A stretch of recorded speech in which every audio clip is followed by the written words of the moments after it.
Tribuners, kami memiliki sejumlah informasi terkini terkait dengan perkembangan konflik antara Israel dan Hamas. Perdana Menteri Israel Benyamin Netanyahu menegaskan militernya akan terus menyerang Gaza melawan Hamas meskipun saat perundingan gencatan senjata dilanjutkan. Berbicara pada rapat kabinet, Netanyahu mengatakan Israel akan menyerang Rafah. Rafah sendiri merupakan tempat terakhir yang relatif aman di daerah kantong Gaza yang kecil dan padat setelah perang selama lebih dari 5 bulan. Netanyahu mengatakan operasi militernya di Rafah diprediksi akan memakan waktu beberapa minggu. Namun, dia tidak menjelaskan apakah yang ia maksud adalah serangan tersebut berlangsung selama berminggu-minggu atau akan dimulai dalam beberapa minggu.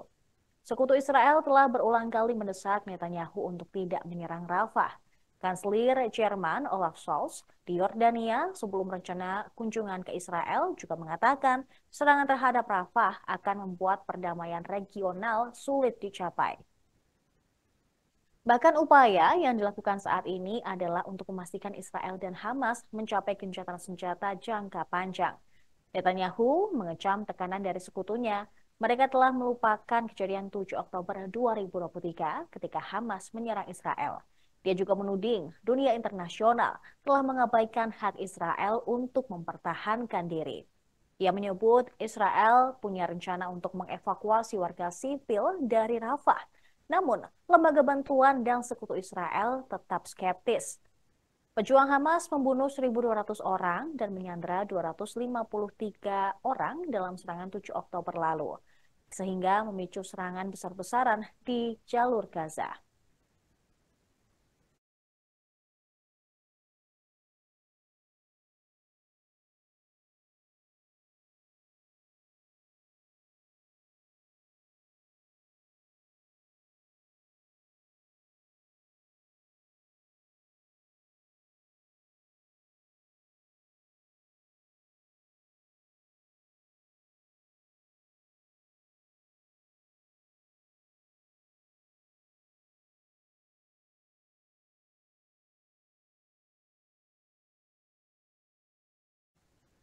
Media Israel menyebut bahwa Fatah, otoritas yang berkuasa atas Palestina saat ini, menyalahkan militan Hamas terkait dampak perang 7 Oktober 2023.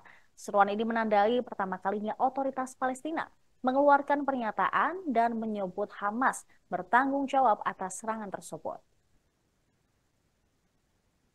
Mengutip The Jerusalem Post pada hari Minggu 17 Maret, Fatah mengatakan bahwa Hamas menyebabkan bencana mirip Nakba yang dialami warga Palestina. Tuduhan tersebut muncul sebagai tanggapan atas kritik Hamas terhadap penunjukan Perdana Menteri baru Palestina, Muhammad Mustafa. Sosok Mustafa digambarkan sebagai mitra dekat Presiden Palestina, Mahmud Abbas. Hamas mengatakan penunjukan Mustafa sebagai keputusan individual. Kelompok militan yang menguasai Gaza tersebut mengklaim bahwa otoritas Palestina disibukkan dengan langkah-langkah formal yang tidak memiliki substansi.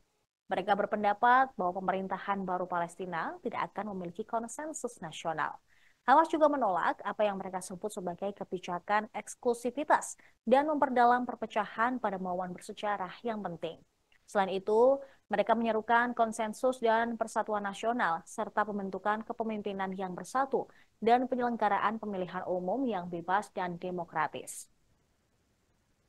Kritik Hamas pun ditanggapi Fatah dengan pernyataan penuh sindiran dan kecaman. Menurut Fatah, Hamas yang saat ini dalam upaya negosiasi dengan Israel berkaitan gencatan senjata sama sekali tidak berkonsultasi dengan otoritas Palestina. Konsesi yang ditawarkan Hamas dalam negosiasi dengan Israel pun tidak memiliki tujuan selain menjamin keamanan pribadi para pemimpinnya dan mencoba mencapai kesepakatan dengan Netanyahu untuk mempertahankan perannya memecah belah Gaza dan Palestina. Fatah juga merujuk pada pengambil alihan Gaza yang dilakukan Hamas pada 2007 setelah memenangkan pemilu. Mereka mempertanyakan apakah Hamas berkonsultasi ketika melakukan kudeta hitam terhadap legitimasi nasional Palestina pada 2007 dan menolak semua inisiatif untuk mengakhiri perpecahan. Mengenai penunjukan Mustafa, Fatah menyindir Hamas dengan mengatakan bahwa Mustafa dipersenjatai dengan agenda nasional dan bukan dengan agenda palsu yang tidak membawa apa-apa selain kesengsaraan bagi rakyat Palestina dan tidak memberikan manfaat apapun bagi mereka. Dengan sinis, Fatah menyampaikan keheranannya mengapa Hamas menunjuk seorang Perdana Menteri dari Iran atau membiarkan Teheran menunjuk seorang Perdana Menteri untuk Palestina. Pernyataan itu merupakan analogi yang merujuk pada aliansi Hamas dengan Republik Islam Iran dalam memerangi Israel.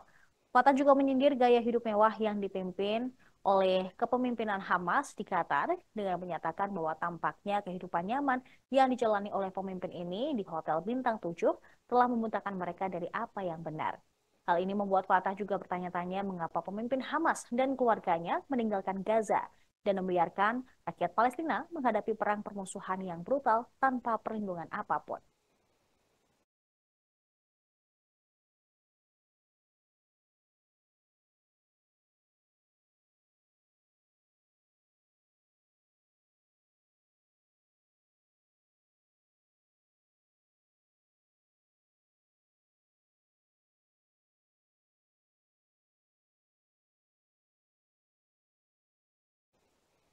Serangan Israel di Suriah pada Minggu pagi menargetkan setidaknya 2 lokasi di Provinsi Damaskus, termasuk depot senjata. Sementara media pemerintah mengatakan seorang tentara terluka dalam serangan ini. Israel telah meluncurkan ratusan serangan udara terhadap sasaran di Suriah sejak Perang Saudara pecah pada tahun 2011, terutama menargetkan pasukan yang didukung Iran, termasuk militan dari gerakan Hizbullah Lebanon, serta posisi tentara Suriah. Serangan pun telah meningkat sejak perang Israel dengan kelompok militan Palestina Hamas, yang merupakan sekutu Hizbullah yang dimulai pada 7 Oktober. Observatorium Suriah untuk Hak Asasi Manusia mengatakan rudal Israel menargetkan depot senjata milik militer Suriah dan digunakan oleh Hizbullah di pegunungan Al-Kalamoun, Provinsi Damaskus. Situs lain yang berada di dekat batalion tentara di daerah yang sama juga menjadi sasaran. Terjadi pula kebakaran karena serangan tersebut di salah satu lokasi. Kantor berita negara sana yang membawa pernyataan dari sumber militer menyebutkan bahwa Israel melakukan serangan udara menargetkan sejumlah titik di wilayah selatan. Dikatakan seorang tentara terluka dalam serangan tersebut. Akan tetapi, sistem pertahanan udara menembak jatuh beberapa rudal. Awal bulan ini, serangan Israel menewaskan seorang garda revolusi Iran dan 2 orang lainnya di Banias di pantai Mediterania, Suriah. Minggu ini juga tentara Israel mengatakan telah mencapai sekitar 4.500 target Hezbollah di Lebanon dan Suriah selama 5 bulan terakhir. Israel juga jarang mengomentari serangan individu, tetapi telah berulang kali mengatakan tidak akan membiarkan Iran memperluas kehadirannya di Suriah.